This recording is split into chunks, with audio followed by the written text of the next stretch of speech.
Alright guys, it's time for me to give my review of Avengers Infinity War. I'm going to do it mullet style, so I have the review up in, the review up in front, and the mullet style of the review back in the back. That's the one with spoiler.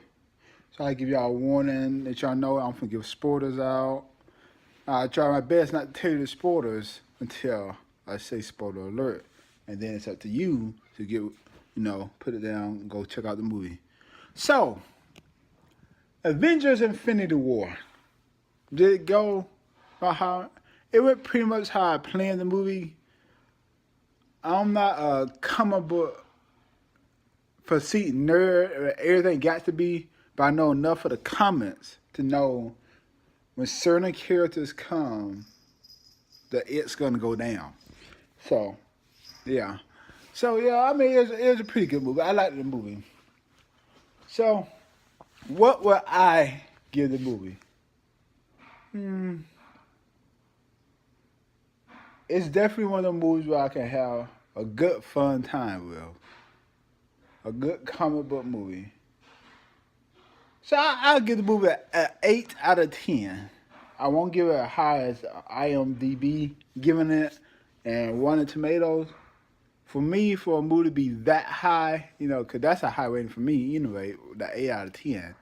But for me to give a movie a high rating like that, I had to almost lose myself to it, Where like I say, certain movies like Terminator, The Dark Knight, I can see myself. You can see yourself in the movie. But anyway, y'all don't want to hear that. Y'all want to hear the review of the movie.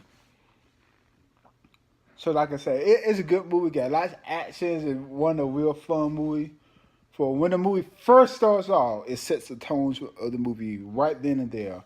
You already know this is the big bad guy, and it didn't hit the fan. Everybody bowing down to this guy. So I'm gonna leave it like that. Cause I'll talk more about that in the spoiler review. So when you see this character, the premise of the story is you see this character come. He's out there. It's been teased through each of the series who this guy is. All the bad guys you see working for this bad guy.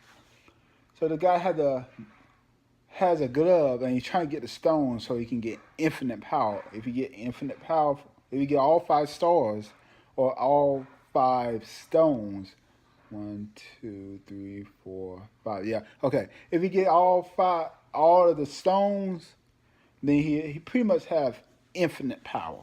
That means pretty much nobody can really beat him. It had a good comedy in there, spread throughout the movie. It does have a sad point in it. I'll tell you about that later. But overall, it's just a full good tone movie. You can bring your kids. Well, let me change that. I say probably PG-13 is what you want to do when you bring somebody out there to check it out, like younger crowd, unless it's like a boy, and you always have that kind of humor with it. Cause it doesn't have really bad points, but it do have certain jokes in it where, you're not paying attention, it slide by, but, it has certain jokes in it. It just, simple jokes, just everyday things, where you laugh. So like people who are really religious and so forth like that might not want to hear it. I mean, just an average day thing, guys. So not saying like if you really religious, like a real pastor that don't believe in watching rated R movies, that kind of stuff, this one might push the boundary for you. But overall, it's a decent movie. It don't have no nudity in it. It have mild cursing in it, a couple mild sexual jokes, nothing like that, There's something like that, What else can I tell you without giving you?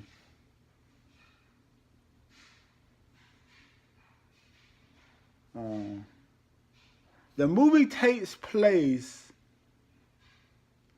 a couple of years after. I don't want to say years. It takes place after Civil War.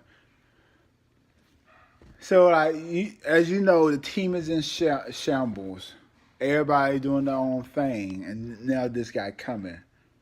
So it pretty much forces them back together, except for the main two people. And it's not bad the main two people not together, but they just doing different things.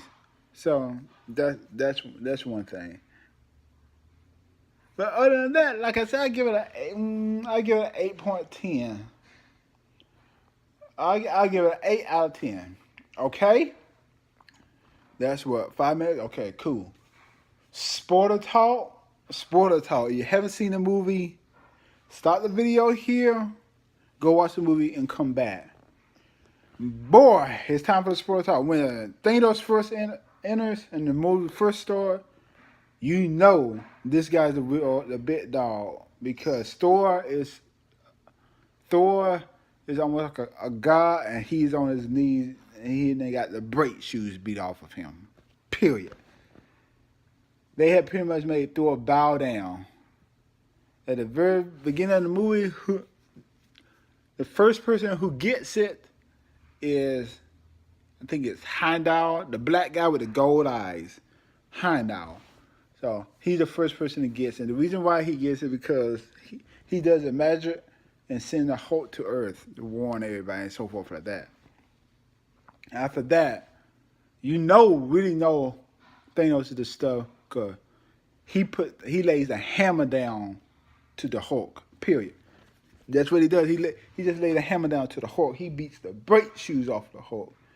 And what it is today, you want to get serious? Yeah, I know you guys.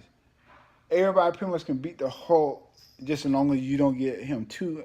You don't let the fight steady on. The main thing is if you don't mess with Betty. If you don't mess with Betty, you pretty much got a chance of being the Hulk. That's the thing. But Betty wasn't in this movie, and he was trying to fight. He was all kind of ticked over, and he got his butt handed to him in this movie. Okay. Now you see the second part is Loki. He tried to, do his devilish rays, so forth like that. But he tried to sneak Thanos, and Thanos just catch him up, cracks his neck, throws him down. That's the end of Loki. Now, let's see. The saddest part of the movie was probably the spider. When Thanos. This is a bit spoiler. When Thanos get all of the stones and then do that, and half of the people in the galaxy just die. That's the saddest part of the movie. But the part that really got me was the Spider-Man part. Oh God. It almost was as bad as the Gwen Stacy part when you see she falls and you see Spider-Man. Amazing Spider-Man 2 can't catch her in time. The Spider-Man, cause how they did, I really don't care too much for this Spider-Man. He's fun to watch. No, it's for a good fun time, but I really don't care too much for him. No, I love Spider-Man, so I'm gonna always go and check him out, my boy out. But this Spider-Man, I really don't care too much for him because this is more for the money people might. From what I'm seeing, it's more for the money. So most people really don't understand the comics, so they really don't want the true character, like a real dark. Like Batman's supposed to be really dark, brooding, almost psychotic. He's the exact opposite of Superman, and Joker is how Batman's supposed to be. Most people don't want that in comic books. So, but anyway, when Spider-Man is finna get ready to kick the bucket, he's holding on to Tony Stark, pretty much like a mentoree or a little brother or son holding on to their mentor, dad, brother, and saying like, "Oh yeah, I don't want to die. Please help me. I don't want to. I feel. I don't want to go. I don't want to go." That kind of whimpering sound. And a little small teenager know he even get ready to kick the bucket, and you can't do nothing to save him. Oh God, that broke your heart right there. What's another one? Oh. When characters start to die, I just knew for some reason they believe in keeping Captain America alive. So the only one he probably could die is in the next one. But what really surprised me is Black Panther died. I just knew for a fact he lived. But I was right though about a couple of them. I knew most of them was gonna die for some. Most of them was gonna, I knew most of them was gonna die. Pretty much everybody died except for the original cast for the Avengers. You know, you had a couple here and there hiccups, that kind of stuff like that. But I mean, Scarlet Witch died. Vision died. You got knew Vision was gonna die since he had the last stone. Ant-Man and Hawk guy wasn't in it. You know, they're supposed to be doing something else, so they might play a part in this next one. Gamora died. All the people from Guardians of the Galaxy died except for Rocket, the little raccoon. He was the only one I think made it. So yeah, Thanos is no joke in this movie. Now let's see. Out of the bad guys in the MCU, he's up there too. You know, he's more the kind of prudent, intimidating kind of guy, not the one that will. Well, I can't say that though. I was going to say not the one that sits back and is playing because that's what he's been doing. But from how this movie projects him, he's the one that the enforcer, the one that go take care of business. Because no one really can stop this guy in this movie. You know, I think the only one who really could stand was probably Scarlet Witch, and then you had a couple good fight scenes, like the fight scene between Thanos, Iron Man, Doctor Strange, Spider-Man, Mantis.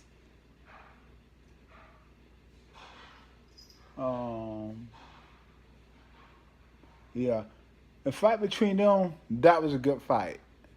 That and it would have worked too, but the guy who had to mess it up, God, it wasn't Tony Scott, it wasn't Iron Man. Cause when you can say he's pretty much cocky and he's dead, but when it comes down to the fact that when you want somebody in your corner who's gonna do what needs to be done, so you want Iron Man. But the one that, man, Chris Pratt character, he just lost my head. Starter, and you bit dummy. They had the glove off the guy's hand. If they would have did that, they would have had the glove and all the stones. They had it off of his hand. He let his emotions take place. See, that's the reason why I say when you go and you do certain jobs, you can't get emotionally attached to certain stuff because that's the kind of stuff that happens. God, yeah, you bit dummy. They almost won the fight. It wouldn't have been that bad. But so yeah, I mean, you know, you could have a good fun time. Oh yeah, and then when he messed around, Thanos messed around and did that like that, wiped out half of the people from existence. I think you can literally hear a pin drop. That's how silent it got in the movie theater.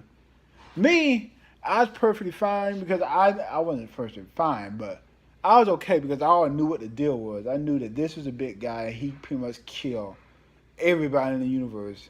Depending on what universe you're reading in, it's either Captain Marvel, Silver Surfer, and they haven't introduced Silver Surfer, so it's gonna have to be Captain Marvel. So in the end credit scenes where you see Samuel Jackson press his button and send the distress signal, I believe it's Captain Marvel, but the reason I say Captain Marvel because that's a symbol, and he has pretty much control over the cosmos. So now you're dealing with cosmos kind of power. So now you're dealing with someone that can pretty much fight Thanos toe to toe.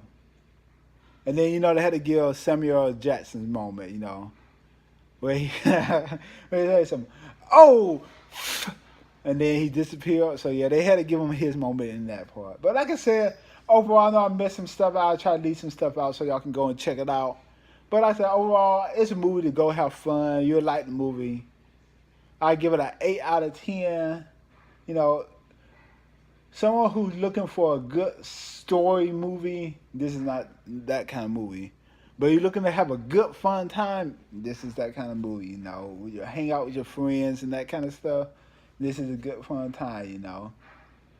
Yeah, don't get too emotional. Get emotional in this movie, there, guys. But I'm just kidding, guys. Y'all go have a fun time, man. Y'all love the movie. Y'all have a nice day. God bless now forever. Peace.